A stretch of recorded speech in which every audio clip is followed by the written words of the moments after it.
Honor for me to be here this morning, and as I stand before you as the new Cabinet Secretary for Environment, Climate Change and Forestry.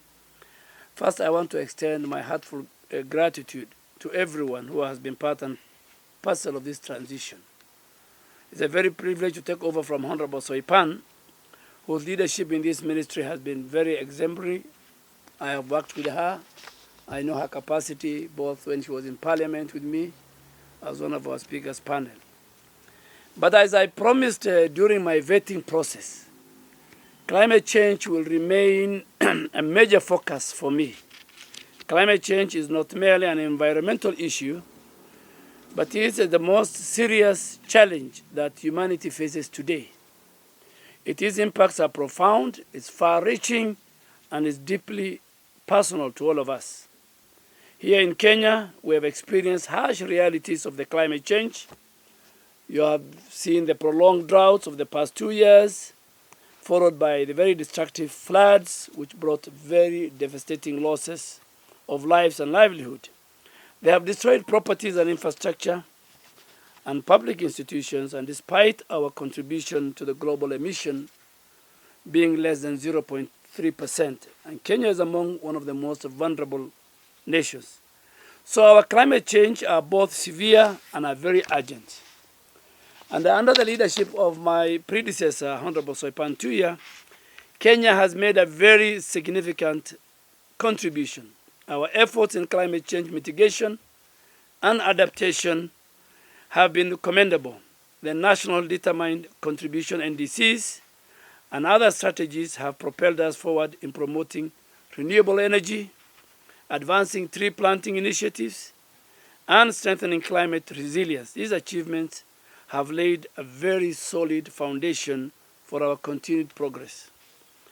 As I step into this role, I am committed to building on the foundation laid by my predecessor and the whole team that is seated here. We will continue to strengthen our climate action agenda, promote green growth, and ensure sustainable natural resources management.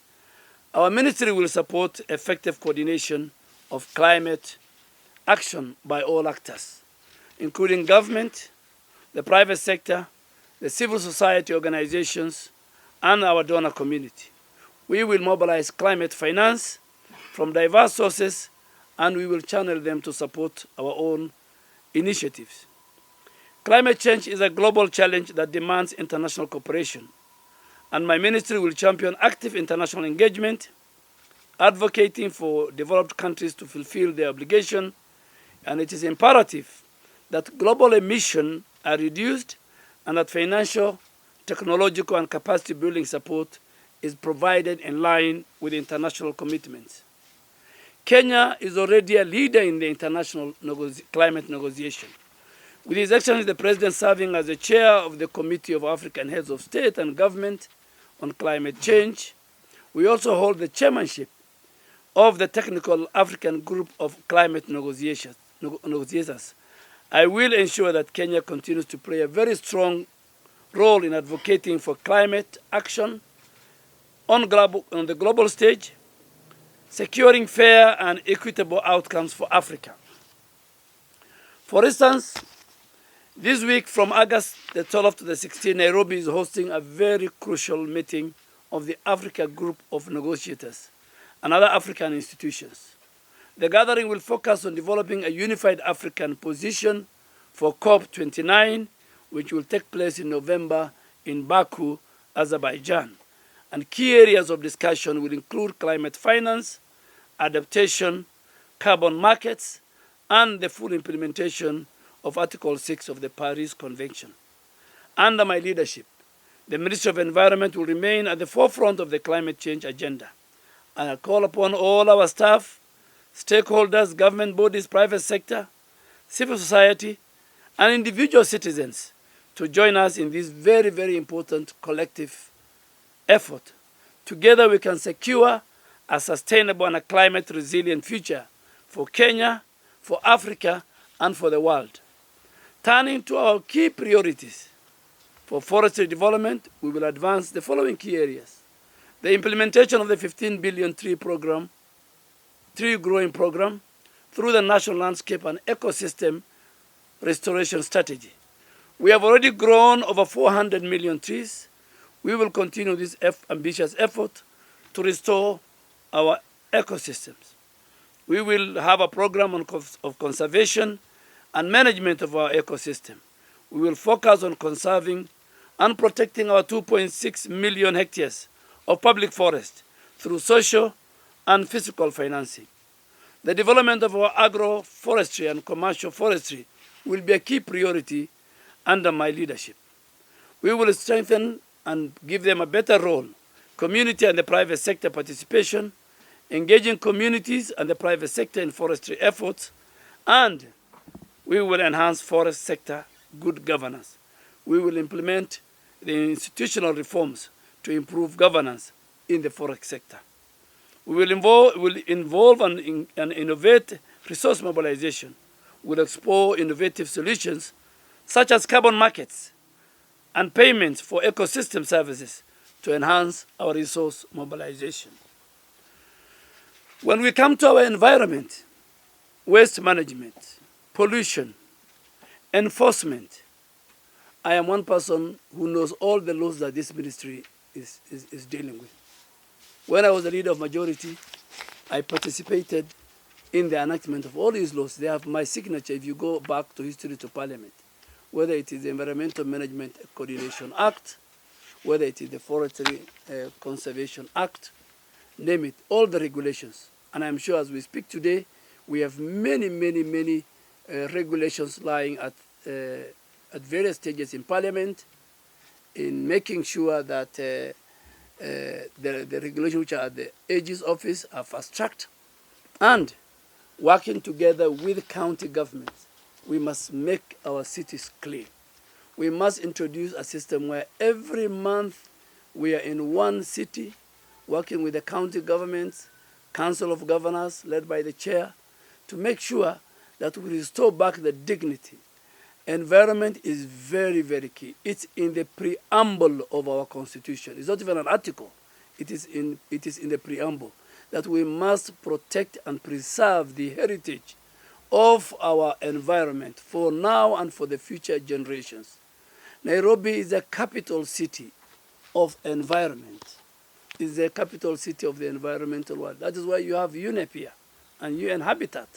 We must make sure that we work with the UNEP and UN Habitat on all other partners to make sure we tap into their expertise and their skills. We will enforce all the NEMA laws. We will restore Nairobi rivers. And I want the people of Kenya to listen to me. Where the late Michuki left, I want to borrow. I served with him in Parliament, in the 10th Parliament. He's a man, may his soul rest in peace, a man I have admired a lot. He did his part in restoring Nairobi River. Nairobi rivers, the three of them, will not be the same. We must preserve our riparians. We must make sure that the laws that we passed on plastics are enforced. We must have an environment that is clean. Pollution, air pollution, water pollution. The Minister for Water we just left a meeting and was talking to me about what is happening in Naivasha in terms of the flower farms and how that affects the water system in Naivasha. So, and it is not a function alone of this ministry, of government. It's a collective responsibility. Every citizen has a responsibility to preserve the environment. We will make sure that this ministry is the future. The currency today is climate change. So Kenya must have its place. Carbon credits, communities, the new amendment to the law, to the Climate Act, the regulations that are in place, communities must have their role. They must benefit from carbon credit. And above all, I really want to thank each and every one of us sitting here, that all of us together, we have a role to play. Our doors should be very open. I believe in an open door policy. where each and everybody who works in this ministry has a contribution to make it better. It's not a corner for one or two people. It's all of us, our corner.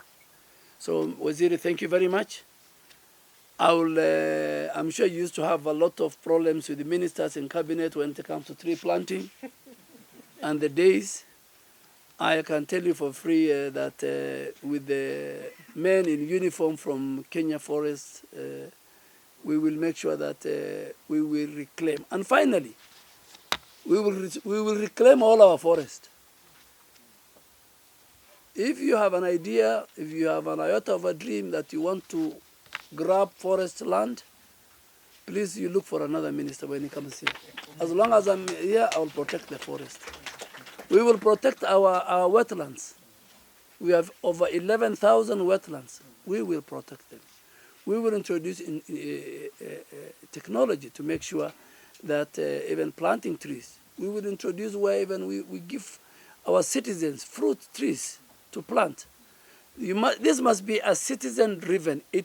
Planting of the 15 billion trees must be a bottom-up exercise. It can't come from up there. And one person who believes that they should show the mama in the village, in every homestead in Kenya, that culture must go to them, that planting a tree in your home, in the farm, and even along the highways. We will talk to the Ministry of Transport and Roads that when they offer contracts to big Chinese companies or Kenyan companies to build roads and to maintain them, that contract must include that they build trees along the highway, the way it happens in other countries, and then they must also maintain those trees until they grow to maturity. So that as you drive from here to Nakuru, to Kisumu, to Mombasa, to Thika, the road, there must be trees along the road. That is the beauty of an environment. So thank you very much, Waziri. Thank you for making sure that the 15 billion for 100 million you have already done. And I'm sure, as one of the staff said, there is a very robust environmental soldier program in KDF. You have partners there, and you help us lead in that. Thank you very much.